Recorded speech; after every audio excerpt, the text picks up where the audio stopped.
Hi everyone, how are all of you? I trust all of you are fine and safe at your home and you're not stepping out and wearing double masks. Well, my name is Shivanjali and I'm back with another fun story for you. Today's story is also very interesting. Well, it is a little similar to what is happening currently, to the current situation. Okay, so I'm going to tell you the story, and in the end, we'll all discuss together of how it is similar to the current situation. Okay, so the name of the story is Inquisitive Asha. Inquisitive Asha. Do you know what the word inquisitive means? No? Well, let me tell you. Inquisitive means when someone is always wanting to seek answers for different things. Yes. And Asha. Asha was like that. She was like that. She always wanted to seek answers of different things. She was very inquisitive. She always had the thirst for knowledge. She used to live with her grandfather in a small village. Yes, they used to live in a small village. Asha was a very loving girl. She was a very loving girl. She used to help her grandfather in his household chores.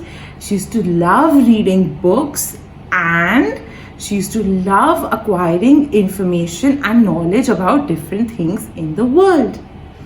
So one fine day she goes to her grandfather. Grandpa, Grandpa, Grandpa.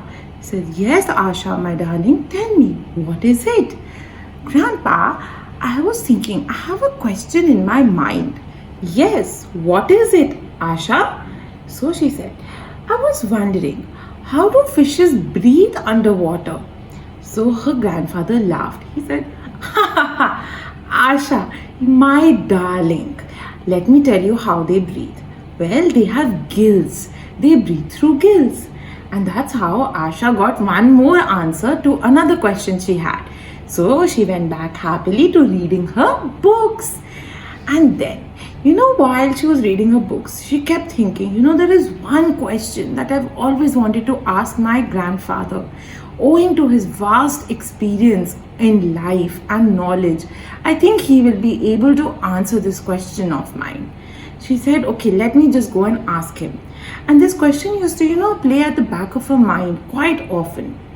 So she went to her grandfather. She said, Grandpa, I have one more question for you. Would you be able to help me give the answer? He said, of course. Why not, Asha? That's very kind of you to ask me. I feel that you have a very, very important and a difficult question for me. She started laughing. No, Grandpa, I would not do that. It's a very basic question. Tell me if you can tell me an answer in a fun way. He said, oh, I'll try. All right. So then she asked him, I have always wondered that people from different regions in India and outside India have different cultures. They wear different clothes, eat different food, and they talk in different languages. Why is that so? I've always wondered. He said, Asha has asked a very important question. So her answer should be given in a way that is meaningful, that makes sense, and she can seek all the answers. Okay, so he thought, let me make this a little interesting. So he said, okay, Asha, I will do an experiment for you. This is a fun experiment. Okay, will you help me? Oh, okay. But will I get my answer to the question? Ha ha ha ha. Of course, Asha, you will get your answers. But will you help me? Yes, Grandpa, of course. Let's start. So he said, okay, Asha, now I want you to fetch for one potato, one egg and some tea leaves. Do you know where all that is kept in the house? Yes, of course, Grandpa. I'll just go get it. So she ran and she got all those things. She kept it in a plate. So grandfather said, very well, Asha. Now I want you to fetch 3 vessels. So she did that also. She went and she got 3 empty vessels and kept it in front of her grandfather. Then he said, now I want you to put each of these things in each of those vessels. That means keep the egg in one vessel, keep the potato in one vessel, and put some tea leaves in the last vessel. She did that also. Then he said, now I want you to fill these vessels with water, not to the top, but halfway. She did that also. Then her grandfather picked up each of these vessels and he put it on the stove. And he told her, well, now Asha, we are going to wait for the water to come to a boiling point. She said, okay, but Grandpa, I don't see my question being answered still. I'm very confused. Then he said, Asha, like I said, I promise you, you will get your answers. Then she was very excited because she could see this fun experiment coming together. So she said, Grandpa, now I'm actually, very excited to see what's going to happen. He said, I know, my child, but just give it some time. So then they waited for the water to come to a boiling point. Then her grandpa took off the vessels from the gas stove and then let the vessels and the water cool down.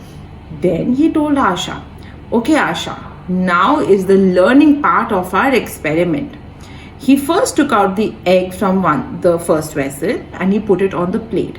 He peeled the egg, cut it into two halves and then told Asha, Asha, can you see? The egg was soft inside, but after boiling it in the water, it has become hard. Now you can eat it. She said, okay. Then he said, now let's talk about the potato. Now the potato is very soft. It was hard first, now it is soft. She said, yes, I see where you're going with this. Then he said, now let's talk about the third thing, the tea leaves. He said, wait, first I am going to separate the tea leaves and the water using a sieve. And then I'd like you to taste it. She said, okay, Grandpa. And so she did. She tasted it.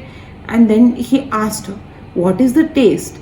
She said, well, the taste is of the tea leaves because it was infused in the water. He said, exactly, Asha.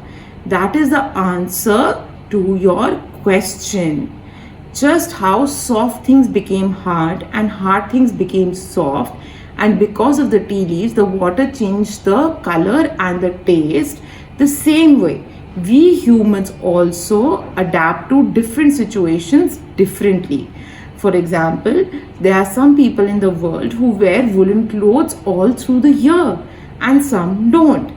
Some only understand English and some don't. So the same way, we humans also adapt to different situations differently. Some situations expect us humans to deal with gently. Some situations we stand on our ground and are firm, right? And in some situations we just adapt to whatever's going on. She was so happy with that answer because it all made sense to her. It was all meaningful. So my dear children, due to the current times, we are also adjusting, right? We are in our houses, wearing double mask, washing our hands, sanitizing our hands and not stepping out, right? We are eating healthy food, not ordering anything, right? So we are adapting to the changing times as well. This is the need of the hour, okay? So always remember, in every situation you may have to change your behavior to deal with it, okay? I am going to see you next week with another fun story. Take care of yourself, keep healthy, keep fit and stay home, and bye.